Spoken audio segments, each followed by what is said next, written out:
So if you are new here, just know that these videos are meant to be unscripted, minimal editing, free-flowing, something somewhat relaxing, hopefully. To put simply, something you could probably have on in the background and listen to. If you're looking for something well edited and scripted, with a lot more direction, being more precise, a lot of my other videos are like that. It's a good way for me to balance well edited videos that take a lot longer to edit compared to these videos that are more open and less restricting and are somewhat rather simple and easy to put out. With that being said, over the past couple of months, Chainsaw Man has been a roller coaster of emotions. Not only have we had the situation with Aki and Denji pretty much just reach its conclusion, and that being a rather emotional experience, we now have this chapter.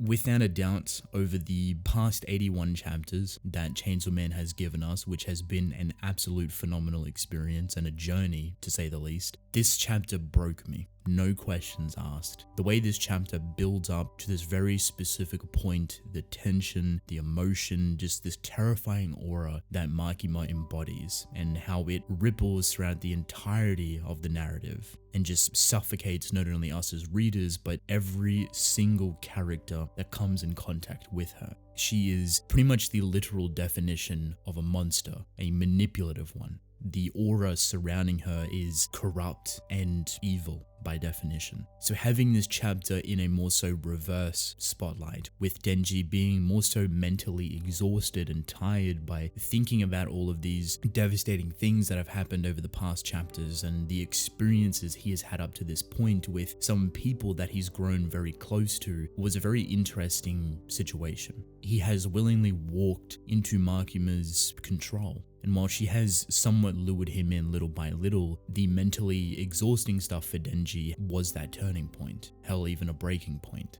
One to throw away that guilt, that anxiety, all of that pent-up emotion that is swirling around within his head. And the previous chapter was so somber and somewhat even melancholic. It was very saddening to see a character like Denji that hasn't experienced all of this before, that this is the first time he's going through this route of life, gaining friends, people to work with, and he's built so much of a flourishing friendship between both Aki and Power. Seeing that crumble and decay right in front of his eyes and him being the one to bring it to a conclusion is wholeheartedly sad. To put it in perspective emotionally, Denji's experience and his journey throughout Chainsaw Man has been pretty straightforward. It's something that he hasn't experienced before. Everything is new to him. So starting off with literally nothing, his only friend being Pochita, to where he is now, and how that emotionally builds up over time, you start connecting to these characters. You see him start connecting to these characters. You start to fall in love with Aki and Power and really enjoy what they bring. And even only as of recently, we've seen this very beautiful portrayal of Aki and how he views both Denji and Power, and the things he does as probably the more human side of things, and how he perceives himself towards them, what he can bring for them, how he can better them, and the steps he wants to take to not only better himself, but to better the people around him, to give them a fighting chance. Having that situation build up towards Aki and then have everything come to a devastating conclusion at the hands of Denji is a very powerful thing.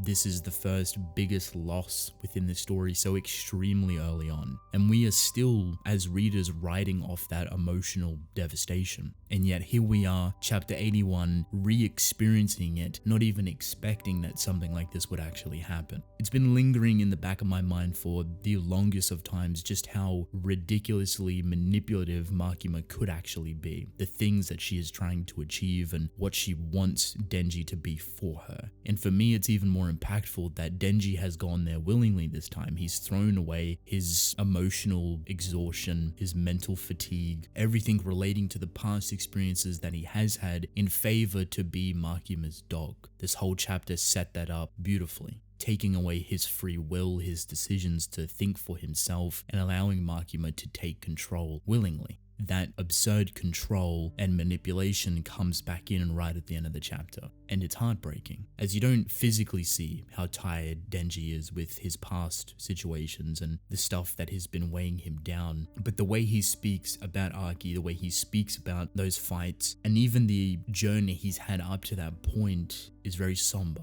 It sets the overall tone for the chapter extremely quickly, and a chapter like this realistically only works and is as powerful as it was because of the journey he has taken, because the way he views these characters, how Denji has connected to them, which is the reason why I referenced all of the beginning. Having something like this so early on is not necessarily a normal thing. Hell, even the Aki situation wasn't necessarily a normal thing. It definitely was a surprise that you'd get such a serious and well-constructed death like that so early on, before 100 chapters, nowhere near the peak that a lot of authors like to do around that 100 chapter mark, where they blow up the story and have something crazily controversial within it. But here we are 20 chapters before it, experiencing two massive deaths, one at the hand of Denji and the other with Denji as an onlooker. Considering how slow and methodical this chapter was, building up towards power at the front door and Denji answering it for Makima, it was pretty much that moment you realized that this isn't going to end well. It 100% took its time, building up that emotion and letting the reader sit in it and realize what is about to go down, what is actually going to happen. And as soon as you grasp onto that concept that this is it, power could actually be killed here by Makima, you somewhat start to panic. You realize that there's no way the author would kill off power right after everything that's just happened. But he does. And seeing the face power makes, with Denji reflecting on his birthday literally just around the corner tomorrow, and her holding a cake and about to celebrate with Denji and even Makima, seeing that very innocent power state, which is something you don't see all too often. A lot of the times it's more so coy, but seeing her in this light makes the whole situation, the whole obliteration of her, just makes it all the more powerful. It makes it memorable. And the author did not shy away in showing her getting killed so viciously by Makima, pretty much blowing her apart with the gun ability. Undoubtedly, I feel that this chapter is a turning point for Chainsaw Man, and especially Denji. Seeing him go through these emotional hurdles throughout the chapter, and seeing the person that he became extremely close with over the months dying right in front of him is going to change him rather viciously. To what degree, in what direction, I'm not entirely sure, but that's more so the exciting thing about it. Denji is a rather unorthodox type of character. He's more of a loose cannon that has a lot of these elements or concepts that don't necessarily restrict him. He's a very free-like character. The only time we ever get some sort of concept inlaid back into him was more so this chapter, with finding out how mentally exhausted he was, and it's because of the experience and the journey he's had up to it. He's becoming more and more aware of the situation surrounding him. He's slowly becoming more intelligent, yet still gives away his free will to Makima because it's overbearing, because it's tiring. Compare this to the life he was living with Pochita and dealing with all of this negative and destructive lifestyle that he was in was pretty much nothing. The way he acted towards that was pretty much nothing towards this situation. He still felt a certain type of way at the beginning, and we only seen a very small slice of it, even contemplating suicide at one point, but this is a whole different ballgame. Once again, how he changes from here is going to be vitally important, and I am extremely excited to see what steps he actually takes, and how Makima, being at the core of absolutely everything at this point, is controlling things, controlling him, and I 100% feel like it's leading into that direction rather openly, that at some point Denji and Makima are going to confront each other. How we get there, or how it truly unravels, I'm not entirely sure. But this chapter from start to finish was heartbreaking. It was so simple yet beautifully set up and filled with such a thick tension, such a suffocating aura that surrounds Makima. And at this point, whatever is connected to Makima is going to encounter death at her hands, and she's bringing it all down. For what reason, for what cause, what is she truly trying to gain from this? We don't know yet. But the new journey for Denji and Chainsaw Man's narrative is only just beginning. This is quite a massive turning point, and I am extremely excited to see where we go from here, and how potentially even the overall tone of the story starts to shift into a different direction entirely.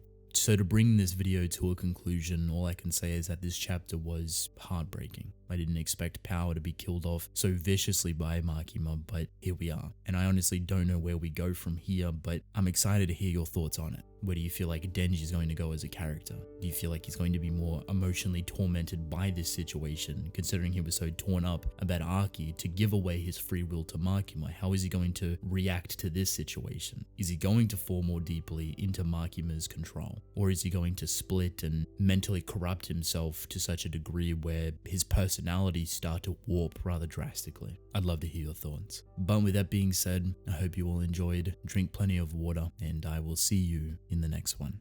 Goodbye.